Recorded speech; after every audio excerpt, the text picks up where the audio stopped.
Welcome to TalkAboutTopeka.com. I'm Chris Schultz. On this episode, I fly down to WREN Radio and say hi and get a little history lesson on the great oldies station that broadcasts worldwide.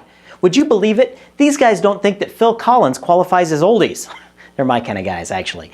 This episode is sponsored by the WIBW channels and Dinner with the Dead, a theatrical seance at the Break Room's Gourmet Cabaret Dinner Theater.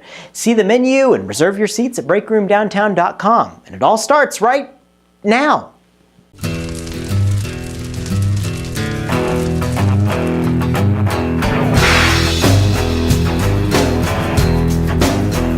So of course we're over here in NOTO, and I am in the WREN Radio studio with Les Glenn and Frank Chaffin. How you guys doing? Very good, great. Great. Well, thanks for having us over here. I'm glad we could get you on the show today. Well, thanks for having us on.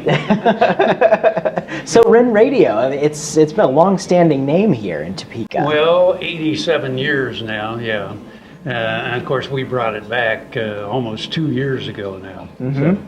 Very cool. What was the whole inspiration of bringing it back? We kind of worked on the format for about 2 years. This guy, Les Glenn, is the one that came up with it, so yeah. He might want to talk about that. Yeah. Back in 2004, a radio group here in Topeka decided to do away with what we call an oldies radio station, music of the 50s, 60s, and early 70s, mm-hmm. and we kind of tied it. We started out in my basement. Yeah, as all good things do, right? As all good things do. And we decided that, yes, this could be a go, and we could, you know, when I talked to Frank about maybe bringing back the WREN Radio, and we thought it was both a great idea to do that, and we eventually got our own building, and we're playing the oldies again here in Topeka. Absolutely, and you guys have been all over doing stuff. Tell us a little bit about the journey. Like I said, we've outgrown just about every place we've been in. We started out over in Fairlawn Plaza Mall. We moved from my basement to Fairlawn Plaza Mall. Was there for a few months and outgrew that, and we moved to NOTO at another location here in NOTO, and we kind of outgrew that, and now we have our own building here in NOTO. As you can see, it's very spacious, and it's doing us really well. And we've had some footage of NOTO on our yes. A couple weeks ago, and it really is spectacular stuff that's happening over mm-hmm. here. And what's it like to be a part of that? Go ahead, Frank. We originally wanted to be here, and the building we're in now was not being remodeled yet, but last fall then the landlord, the Roebucks, began the remodeling, and so I got a hold of him and said, don't put any walls in it because we want the studio to be usable. Sure. And so it is a studio and an art gallery, and of course one of our walls, we have 5 artists represented on that wall. And then the other wall, of course, is just radio memorabilia, and then our corner here, which is a kind of a redo of an old malt shop. So we're having a lot of fun in here because, again, I really believe that radio the way it was done is an art form. It is entertainment. The announcers were entertaining. They didn't just introduce songs. I mean, a la the disc jockey. And so we have attempted to bring that back, and we're fortunate to have some announcers that kind of been there, done that. I'm one of them. Les is considerably younger, but but some of the others are about my age, and so it's really kind of fun for us to recreate this for an audience that has no idea what went before. That's absolutely true, and the form of radio's changed a whole lot over the time as well, and it is cool to be able to walk in and actually see it happening, and the way it happens, the way it used to happen, and seeing that talent. People grew up around here. You're hearing a lot of names that you grew up with around here on the radio, WREN Radio, right? Yes. Well, of course, WREN Radio, when it was here, a lot of people that remember that, it was over on 10th Street, and it was a showcase station. And we wanted to return to that too. And again, that's why we have a storefront studio, so people can come in and visit us and talk to us. And sometimes, it's a bit of an interruption, but it's part of the game. Yeah, absolutely. And what has it been like? I mean, this whole travel here to get here. It's been great. Like Frank said, there's a lot of people in and out the door when we're here, especially to view the artwork we have here, which you'll probably see in a little bit. We got a whole wall of, like he said, 3 to 4 artists that's got their art on display. Mm-hmm. You know, I've had people come in, do you sell radios here? No, we're a radio station. And while they're here, they go, oh, it's an art store. Yeah, you can come in and see the art. You can get something to eat or drink, you know, here, and talk to the actual DJ. Like Frank says, you know, and he's right, radio is theater of the mind. Right, yeah. And, you know, and it's a little different than a regular, what we call terrestrial radio station, but it's working, and we're proud to do it. Yeah, and what's it like, the whole, you know, the broadcast radio, internet radio, and kind of tell us a little bit about the difference there. Broadcast medium, internet is more, well, it's worldwide. It's like you go on to check your Facebook and stuff like that. We are broadcasting all over the world in a 12 to 15 second delay, which means when somebody's talking on the microphone, the rest of the world hears it in 15 seconds. And it's amazing that, you know, we get calls from all over the United States. You know, I was like, where are you calling from? Memphis, Tennessee. You know, or something like that. And you don't get those calls on terrestrial radio station. Well, and we reach a broader audience. Yeah. Yeah, the majority of our audience is around this area, and when I say this area, I mean Topeka, Manhattan, Lawrence, you know, Ottawa, but then Wichita and all that. So again, we're still pretty localized, but what was the last? We have like 23 foreign countries listening, and of course 43 of our states. So it makes it a lot of fun. For me, it kind of harkens back to the late 50s when I started, where it was AM radio, and AM radio, of course, signals travel at night. And I was on WREN at that time, and at night we were directional west, and I had listeners in Southern California.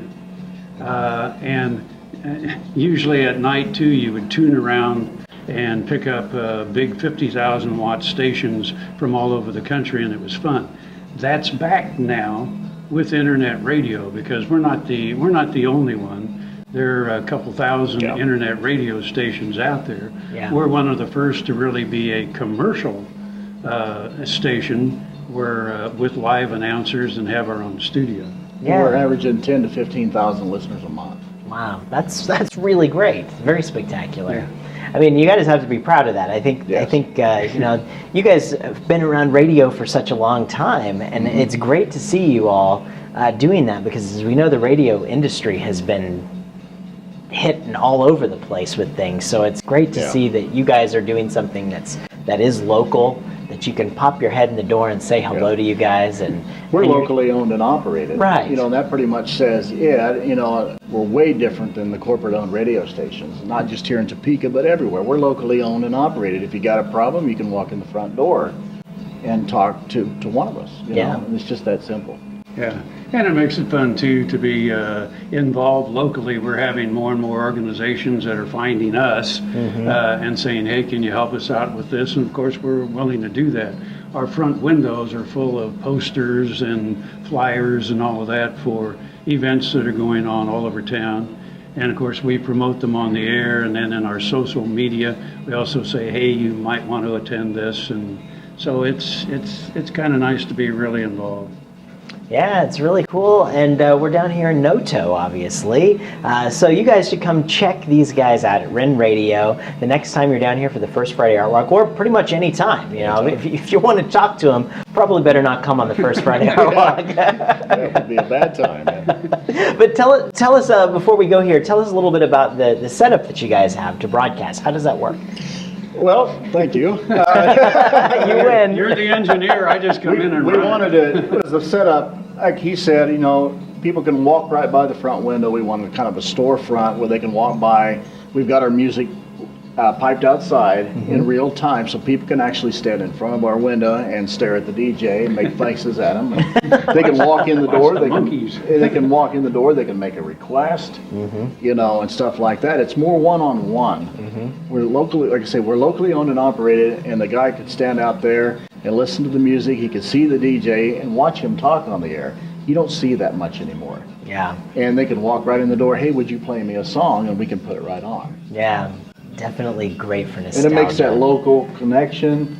We're playing the 50s, 60s, and early 70s. Nobody else is doing that. And what's great is, you know, as you even roll up, you do hear the music out on North Kansas Avenue over here. It just kind of adds to the whole feel of a successful neighborhood. It feels good. Well, occasionally people will kind of come up by the window and then they'll kind of dance a little bit to the music and smile and move on. And it's fun. You know, they come by and wave and smile and do a little dance and go on. And we also have recreated WREN Park.